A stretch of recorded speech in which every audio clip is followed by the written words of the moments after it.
Dzień dobry. Dziś znajdujemy się w Atenach. Jak to w transporcie bywa, załadunek się opóźnił, więc jak mogłabym nie skorzystać z takiej okazji i nie pojechać do centrum? Poopowiadam Wam trochę o mojej relacji z Grecją i o tym, jak wygląda cała trasa, żeby tutaj trafić. Przy okazji troszkę sobie pozwiedzamy miejsca, w których jeszcze nie byłam. A takim miejscem z pewnością jest Narodowy Ogród Botaniczny. Myślę, że warto publikować takie filmy jak te, bo one zachęcają kierowców do wychodzenia z auta i zwiedzania. A tak z innej beczki, ja i uliczki z ambasadami to nie jest dobre połączenie. Na szczęście pani policjantka była bardzo miła. No więc dobrze, kawka i lecimy zwiedzać. Miłego oglądania!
No dobrze, już Wam mówię, gdzie jesteśmy. Jesteśmy w Atenach. Witam.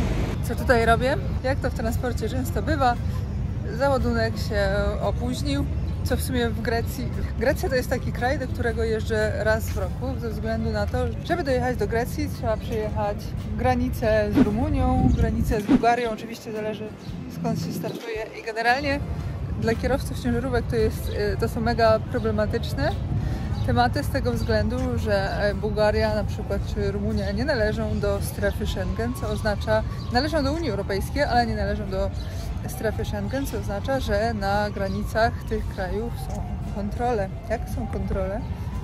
No to są korki, są kolejki, tylko że te kolejki to one nie wynoszą pół godziny, tylko one potrafią wynosić 8 godzin. Bułgaria też ma dosyć ubogie drogi kiepskiej jakości, więc za każdym razem jak jadę do Bułgarii, to zawsze mam jakąś minimalną szkodę, na przykład zarysowana felga lub coś w tym stylu, przez to, że mi na przykład kamień wpadnie do felgi. I generalnie to mi szkoda po prostu mojego zestawu na te tak zwane dzikie kraje. Ale coś takiego jest w tych dzikich krajach, co sprawia, że ja tutaj lubię jeździć. Grecja jest piękna, chociaż jak jestem teraz kolejny raz w Atenach, jak widzieliście te przedmieścia, to takie, no kurde, gorzej niż w Sofii. Teraz tak patrzę na to troszeczkę bardziej obiektywnie, ale wciąż jest tutaj coś, co sprawia, że mi się bardzo podoba, bardzo dobrze się tutaj czuję. Jest doskonała kuchnia, uwielbiam kuchnię grecką.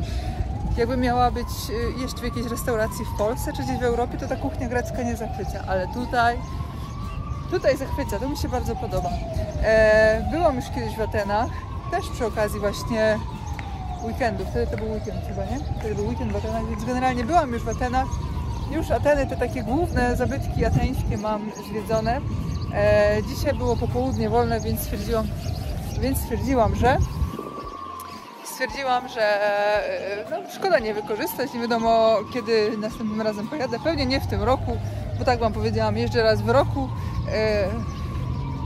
Stracę dużo czasu na granicy, później stwierdzam, dobra, to już tutaj nie jeżdżę. To był ostatni raz. Po kilku miesiącach przechodzi, myślę, dobra, mówię do Aleksa, Aleks, może by się przyjechać do tego. I już ostatnio mówiłam, Aleks, już zapomniałam o tym, że mnie ta Sycylia tak wkurzyła, że wszyscy chcieli zadrzeć ze mnie pieniądze, ile się tylko da, jak zobaczyli, że jeżdżę swoim własnym zestawem, tym, że zamiast prom za 150 euro chcieli ze mnie zadrzeć 750 euro, albo że za wodę kasowali na stacji kilka razy więcej. Później przylatowali, przepraszali, bo nie wiedzieli, że jestem kierowcą, to trzeba inaczej skasować. Więc ta interesowność taka Sycylijczyków i próba za wszelką cenę zdarcia pieniędzy, ile się tylko da, kilkukrotnie razy więcej, tylko przez to, że jak się orientowali, że jeżdżę swoją własną ciężarówką, to już zapomniałam, już bym mogła pojechać ewentualnie, ale generalnie to długo gadam. Po prostu przyjechałam do Aten, bo tu jest pięknie, ja się tutaj dobrze czuję. Może zjem jakąś dobrą kolację, ale tak generalnie to Po prostu przyjechałam tutaj pobyć.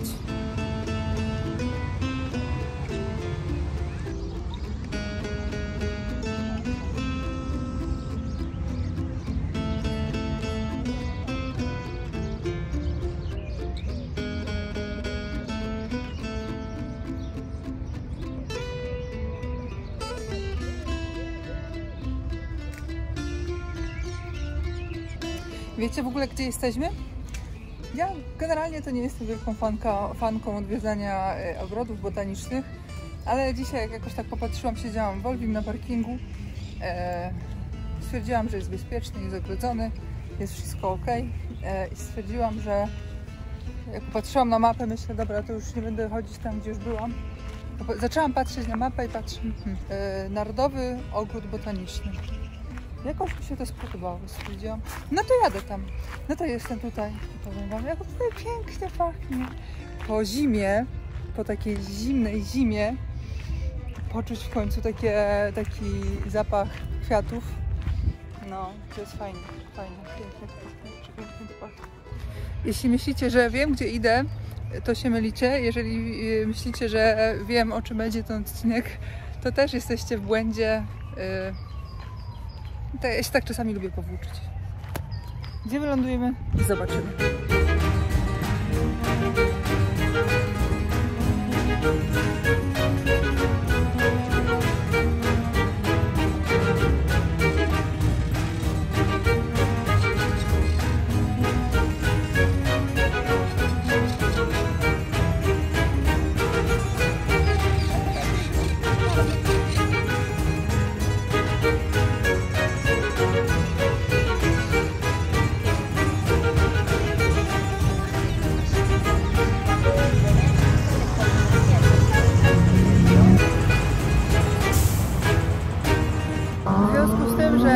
Wydaje mi się, że jak sama publikuję takie filmy, jak chodzę gdzieś tam coś zwiedzam, to w jakimś sensie jednak zachęcam kierowców do zwiedzania. To tak sobie pomyślałam, że zawsze z perspektywy jeszcze właściciela firmy, pamiętajcie, kierowcy, zawsze kluczyki dobrze schować, zasunąć najlepiej w jakiejś kieszeni z zamkiem, która nie ma możliwości, żeby była dziurawa, żeby tych kluczyków do auta nie zgubić, po pierwsze. Po drugie, nie dać się okraść. Pamiętajcie, że w takich miejscach jak tutaj, turystycznych, jak człowiek przychodzi sobie nagle robi jak to fajnie i chce się zapomnieć. To jest ten moment. No ten złodziej już cię ma na oku i za chwilkę się zapomnisz i obudzisz, że już nie masz portfela lub czegokolwiek. Także pamiętajcie,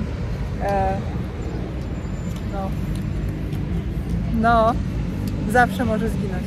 Zawsze może porwać w takim momencie, wyrwać dosłownie prawie że z ręki. Więc takie tam mały reminder, pilnujcie się. Oni są naprawdę dobrzy. A to, proszę Państwa, przed nami to jest Panateniaq Stadium. Czytam na Google, że stadion, na którym w 1896 roku po raz pierwszy odbyła się nowożytna olimpiada. A tu. Chodzimy? Chodzimy.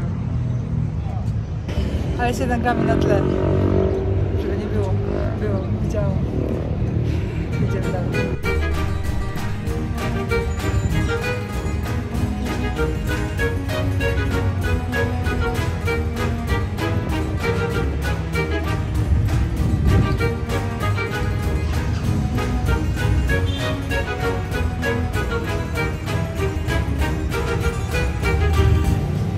Jak słyszę tutaj Amerykanów, to sobie myślę, kurczę, ja mam fajnie, że będąc w pracy, jak mi się coś opóźni, coś się pozmienia, to mogę sobie wyjść i pozwiedzać na przykład Ateny w cenie. Oczywiście trzeba zapłacić za transport i to, jak ja jeżdżę taksówką czasami, bo mam mało czasu, to nie jest tanie, no ale come on, jakbym chciała przyjechać do Aten, zapłacić bilet, zapłacić hotel, zapłacić wszystko, to w sumie to taniej nie należy.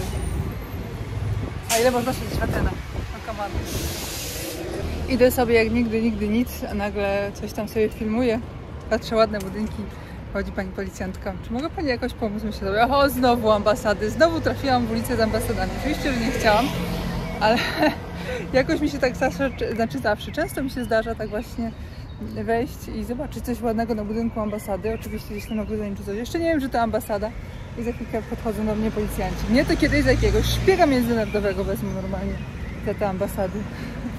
Zapytałam policjanta, czy mogę jego sfilmować. Mogę, ale oczywiście, no patrzcie, jak on ładnie stoi. To była ambasada turecka. Ale więcej nie wolno. Dobra, idziemy coś zjeść. Powiem wam szczerze, że pokłóciłam się dzisiaj na parkingu o sałatkę grecką. Wiadomo, że w sałatce greckiej jest dużo cebuli. Ja nie mam żadnych alergii, niczego, ale powiem wam, że jeżeli... O, co to za kwiatki? Patrzcie. Skończę temat. Jeżeli chodzi o jedzenie, to jak jem surową cebulę, to jest mi później niedobrze i źle się czuję. Pomyślałam sobie, troszkę zjem, może ta grecka będzie inna. I jest mi tak niedobrze, że idę coś zjeść, żeby mi się przykryć tą cebulę. Tak, popatrzcie na te kwiatki. Czy to jest jakiś łownik, czy co to jest w ogóle? Ciekawe, nie? Patrzcie, tego tu jest.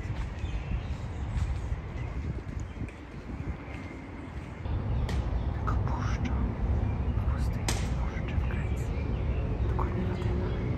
Czemu nie biegają na taśmie?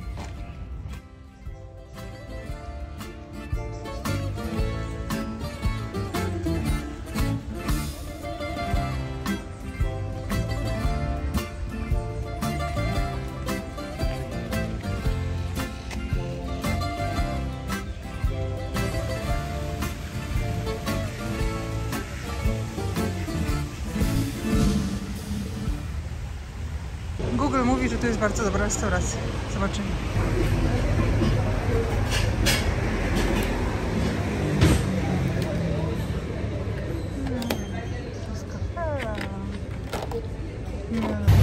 Okazało się, że to była taka kafejka na rogu dosłownie kilka stolików i było zajęte, więc nic mi tam też nie wpadło w oko, więc idziemy dalej. Może coś się trafi, jak nie to idę do sklepu z winem. No dobra, ale wszędzie to jest na stacjach, a tego jeszcze nie jadłam. No więc ostatecznie skończyłam na ulicy. Spróbujemy co to jest. Jest jedna rzecz, którą uwielbiam, jeżeli chodzi o zwiedzanie jako kierowca. Mianowicie, że ma się dostęp do tych wszystkich fajnych miejsc. Oczywiście to zależy, jak wypadnie trasa. To nie jest tak, że się co tydzień zwiedza tylko raz na jakiś czas. Zazwyczaj co kilka tygodni, jak się jeździ na międzynarodówce, jest się takiej firmy, że to jest po prostu możliwe. Ja swoją ciężarówką też oczywiście na innych warunkach, ale przecież pamiętajcie, że ja przez 10 lat pracowałam jako kierowca zatrudniony też do kogoś i póki nie jeździłam na gabarytach, to się udało. Ale chodzi mi o to, że się była w tych fajnych miejscach poza sezonem, kiedy nie ma jeszcze turystów, kiedy jest po prostu w miarę normalnie. No, to jest mega fajne. Jak się jeździ na wakacje w sezonie letnim, to wszyscy jeżdżą na wakacje i wtedy to jest masakra. A tak? Fajnie.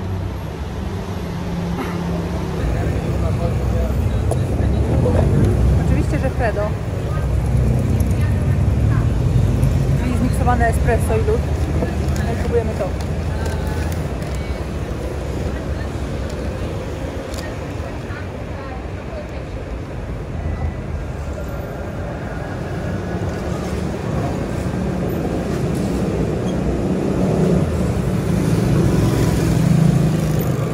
Jest jakie jest, trochę cytrynowe. Drugi raz bym nie kupiła.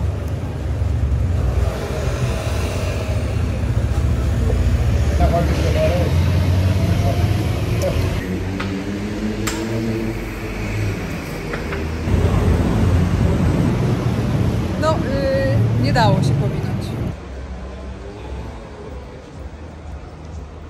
A ta pani mówi, no nie wierzę. Ta pani w białym mówi, no nie wierzę, cię tu spotkałam. No. Pozdrowienia dla pani w białym.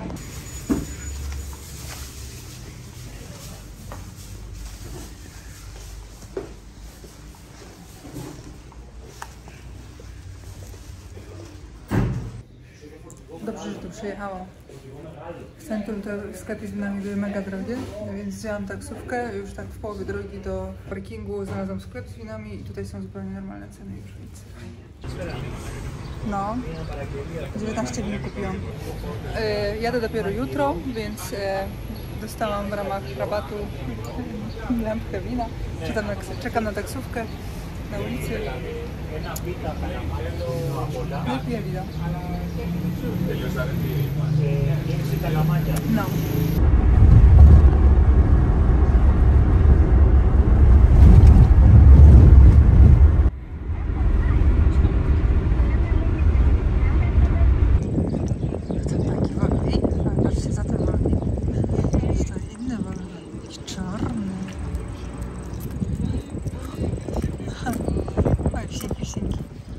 No i mamy ładny zachód słońca. No Grecja. Grecja, Rumunia, Bułgaria, zawsze to samo. No i już jesteśmy w Wolwim. Powiem Wam, że ostatnio za granicą mam przygody z tym Uberem. Zauważyłam, że jak jest bardzo wysoki ruch i kierowca chyba chce naciągnąć, to generalnie jedzie na autostradę i się tylko oddala od punktu, od którego miał mnie odebrać. Już kolejny raz się tak dzieje. Działo się tak w Monachium. Teraz się tak stało. Kierowca, który miał 4 km do mnie, wyjechał w ogóle na obwodnicę i cały czas się tylko oddalał, aż dobił do 35. Ja powiedziałam, że nie odpuszczę. I w końcu po pół godziny bodajże, aż chyba Uber sam mi odwołał ten przejazd, więc nie wiem, o co w tym chodzi, ale powiem Wam szczerze, jak podróżujecie czasami sobie robicie jakieś takie, zakładacie, że na przykład macie spotkanie o którejś tam, jak patrzycie na Ubera, widzicie, że tam jest dużo Uberów dookoła, to wcale nie zakładajcie, że to jest dużo, to że ktoś Wam przyjmie przejazd, a raz, a dwa, że później nie będzie naciągał i nie będzie gdzieś tam jeździł w kółko. Nie wiem, o co tam chodzi. Może ktoś z Was jeździ. Ja się domyślam, że jak jest bardzo powolny ruch drogowy, to jak się jakoś może kilometrów dokłada, to może jest jakaś dopłata.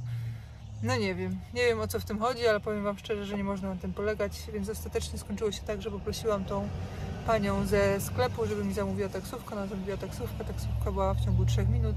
No i pojechałam nawet jeszcze taniej, bo za 19 euro.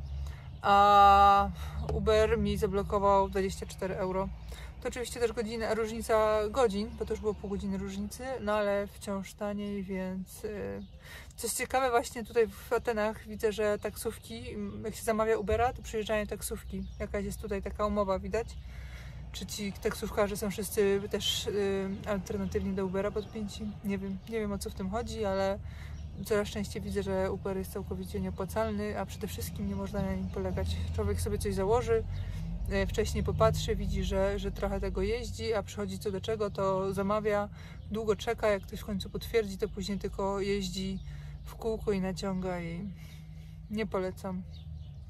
Nie polecam, no. Dziękuję za uwagę, koniec zwiedzania, może jutro się uda wyhaczyć ładunek. Cześć.